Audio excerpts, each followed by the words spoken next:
Video को like करके आगे शेयर जरूर कर देना। क्या था, तवज्जो करें, क्या सीखना था? इश्क। और ये सब इश्क सीख कर बैठे हम लोग। जिनको वुजू का तरीका नहीं पता उससे बड़ा आशिक रसूल कोई नहीं। 3 बच्चों का बाप हो गया, गुस्ल करना नहीं आता, उससे बड़ा आशिक रसूल कोई नहीं। फजर की नमाज में बिस्तर पे पड़ा हुआ है सोते हुए, उससे बड़ा आशिक रसूल कोई नहीं। गौस पाक कह क्या रहे, थोड़ा समझो तो सही। 2 कदम में बैतुल मुकद्दस से बगदाद आया है। सीखना क्या चाहता है? इश्क। मतलब क्या निकल रहा है? अगर मैं सही कह रहा हूं तो उलमा तायीद करेंगे, गलत कह रहा हूं तो मेरी इस्लाह करेंगे। मतलब ये निकल रहा है कि 2 कदम में बैतुल मुकद्दस से बगदाद आना आसान है, लेकिन इश्क की राह में कदम रखना ये मुश्किल है। इतना पावरफुल हो गया, इतना पावरफुल हो गया कि 2 कदम में बैतुल मुकद्दस से बगदाद आ सकता है, लेकिन अभी ये सलाहियत पैदा नहीं हुई कि इश्क की मंजिल कैसे तय की जाती है। और यहां तो हाल ये कि नमाज गई और आशिक रसूल है। नमाज के बगैर कोई आशिक रसूल कैसे हो सकता है? गौस पाक का दामन थाम लिया है। जुमा की 2 रकअत पढ़कर ऐसे भागते हैं जैसे स्कूल की छुट्टी होने पर स्कूल के बच्चे भागते हैं। जिस कौम का हंसने की बात नहीं, ना ये कोई मुशायरा है, ना मैं कोई शायर हूं, ना ये कोई कॉमेडी शो है, ना यहाँ हंसने की कोई बात है, ये एहतिसाब का मकाम है। आपने किसी मुकर्रिर को नहीं बुलाया, आपने किसी दिल जले फकीर को बुलाया है। इसलिए मैं ये कभी कहने नहीं आऊंगा कि हमारे चेहरे देखो और जन्नत में जाओ। ये झूठे तसल्लियां मैं अपनी कौम को कभी देने का आदी नहीं हूं। जिनके चेहरे दिखा दिखा कर झूठे तुम जन्नत के टिकट बांटते हो कौम की खुशी के लिए, क्या उनका जन्नत में जाना भी यकीनी है? किसी को पता है कि वो जन्नत में जाएगा जिसका चेहरा तुम दिखा रहे हो? क्या नूह अलैहिस्सलाम का बेटा जहन्नम में नहीं जाएगा? क्या इब्राहिम अलैहिस्सलाम का सगा चचा आजर जहन्नम में नहीं जाएगा? क्या लूत अलैहिस्सलाम की बीवी जहन्नम में नहीं जाएगी? इतने बड़े बड़े घराने के लोग जहन्नम में जाएंगे, तो क्या हमारे अंदर सुरखात के पर लगे हैं? पूरा पूरा हफ्ता मस्जिद नहीं जाते और हाथ से जन्नत नहीं जाती, हाथ से जन्नत नहीं जाती। इतनी जन्नत कन्फर्म करा कर लाए। रसूलुल्लाह के दौर के बंदे जवान तय कहा लगा के हंस रहे हैं। हुजूर सवारी से उतर पड़े, पूछते हैं क्या जन्नत की टिकट मिल गई? जन्नत में जाने की बशारत मिल गई? उन्होंने कहा नहीं या रसूल अल्लाह। आका ने फरमाया जो जन्नत में जाने की जिसको बशारत न मिली और वो कहा लगा के हंस रहा है, मुझे हैरत है। जिसको जन्नत में जाने का इज़्न नहीं मिला वो कहा लगा के हंसे, हुजूर उस पर ताज्जुब करते हैं। और जो पूरी पूरी रात नंगी पिक्चर देखकर भी जिसके हाथ से जन्नत न जाए, वो अपने आप को धोखा नहीं दे रहा है? जो अपनी बेटी को बाजू में बिठा करके सीरियल देख रहा है, क्या वो अपने आप को धोखा नहीं दे रहा है? कादरियत इतनी सस्ती नहीं है कि मेरा कपड़ा पकड़कर तुम्हें कादरियत मिल जाए। कादरियत और चिश्तियत इतनी सस्ती नहीं है कि किसी का चेहरा देखकर मिल जाए। ये दिल जले के जुमले अगर खराब लगे तो माफ कर देना उड़ीसा वालों, लेकिन याद रखना, अच्छी तरह से याद रखना, हमने मजहब को जितना हल्का समझा उतना मजहब हल्का नहीं है। जिसके बिस्तर पे कुरान नाज़िल होता है वो उम्मुल मोमिनीन सैयदा आयशा सिद्दीका, जिसको महबूबे रब्बुल आलमीन होने का शरफ हासिल है, वो आयशा सिद्दीका जो रूठ के बैठ जाए तो अल्लाह के रसूल बेचैन हो जाते थे। वो आयशा सिद्दीका जो चुप हो जाए तो जिसको बुलवाने के लिए हुजूर जतन करते थे, वो आयशा सिद्दीका।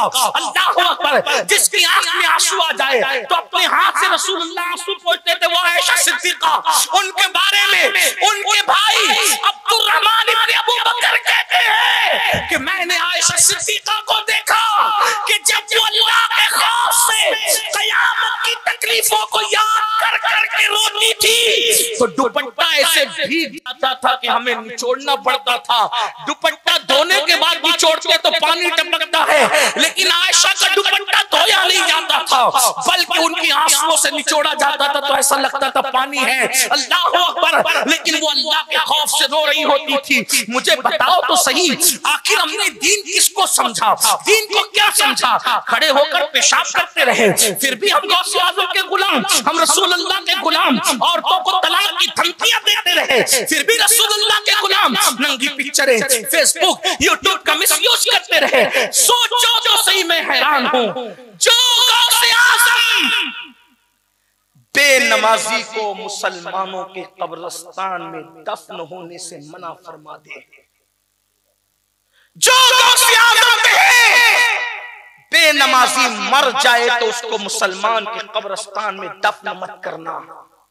जब गौस पाक बेनमाजी को मुसलमानों के कब्रिस्तान में पसंद नहीं करते, जबकि वो कब्रिस्तान गौस पाक का बनाया हुआ नहीं है, लेकिन कहते हैं उनको दफन मत करो जो नमाज नहीं पढ़ते। तो जब बेनमाजियों को मुसलमानों के कब्रिस्तान में देखना गवारा नहीं, तो बेनमाजियों को कादरी सिलसिले में कैसे कबूल करेंगे? आप जो चाहे अपने लिए डिग्रियां तलाश लें, ऐसे नहीं होगा कयामत के दिन। बेनमाजी होकर आप अपनी कादरियत गौस पाक के सामने साबित नहीं कर सकते। आप जलसे के नाज़िम के सामने कुछ भी साबित कर ले, आप अपने दौर के खतीब और अतीब के दरमियान कुछ भी साबित कर ले, वहां तो बहुत बड़ी बारगाह है। गौस पाक कहते हैं मुझसे इश्क सीखने आया, इश्क बैतुल मुकद्दस से 2 कदम में इश्क सीखने आया। पता चला ये इश्क क्या है। कुछ बात करो इश्क पर, इसलिए कि हमसे बड़ा तो कोई आशिक रसूल ही नहीं, चेहरे पे दाढ़ी नहीं, हमसे बड़ा कोई आशिक रसूल। मेरे जुमले कोई तंज नहीं है आप पर मेरे भाई, मैं तो इतना कहता हूं मेरा रब जानता है कि इस मजमे में मुझसे बड़े आशिक रसूल आप हैं। मैं आपकी जूतियों के गुबार की भी हैसियत नहीं रखता।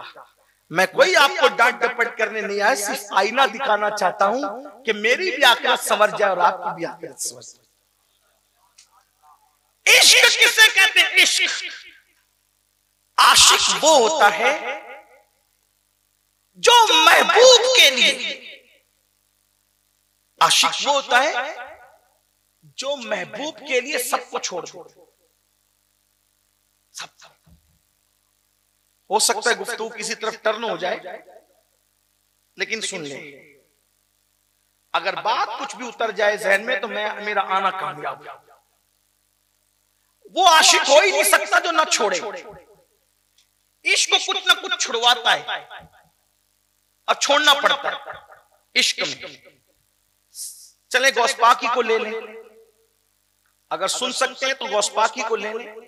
गौस पाक जब 4 या 5 साल के नन्हे से शहजादे थे, बचपना था आपका, तो आपके कान में एक आवाज आती थी, अब्दुल कादिर आशिक बनोगे कि महबूब बनोगे? क्या बनोगे तुम? बचपने में आवाज आ रही, क्या आशिक बनोगे, इश्क करोगे कि मोहब्बत किए जाओ? महबूब बनना है या वीडियो अगर अच्छी लगी हो तो लाइक करके आगे शेयर ज़रूर कर देना, क्योंकि सैयद अमीनुल कादिर साहब की तकरीर सुनकर बहुत सारे लोग अपने सगाइर कबाइर गुनाहों से सच्ची तौबा करके अल्लाह रब्बुल इज़्ज़त की इबादत करने में लग जाते हैं और फिर वो दोबारा गुनाह नहीं करते हैं, अपनी ज़िंदगी को नेकी में गुजारते हैं। अगर आपके शेयर करने की वजह से अगर किसी शख्स ने भी, एक शख्स ने भी अगर तौबा कर ली और उसने तौबा करने के बाद अपने तमाम गुनाहों को छोड़ दिया और वह अल्लाह की इबादत करने लगा, तो इंशाअल्लाहुल अज़ीज़ उसका सवाब आपको भी ज़रूर मिलता रहेगा जब तक वो इबादत करता रहेगा। क्योंकि सैयद अमीनुल कादिर साहब की तकरीर सुनकर लोग अल्लाह और उसके रसूल सल्लल्लाहु अलैहि वसल्लम के दीवाने बन जाते हैं। तो आपसे गुजारिश है कि वीडियो को लाइक करके अपने दोस्त अहबाब के साथ ज़रूर शेयर कर दिया करें। अल्लाह हाफिज़। अस्सलामु अलैकुम व रहमतुल्लाहि तआला व बरकातुहू।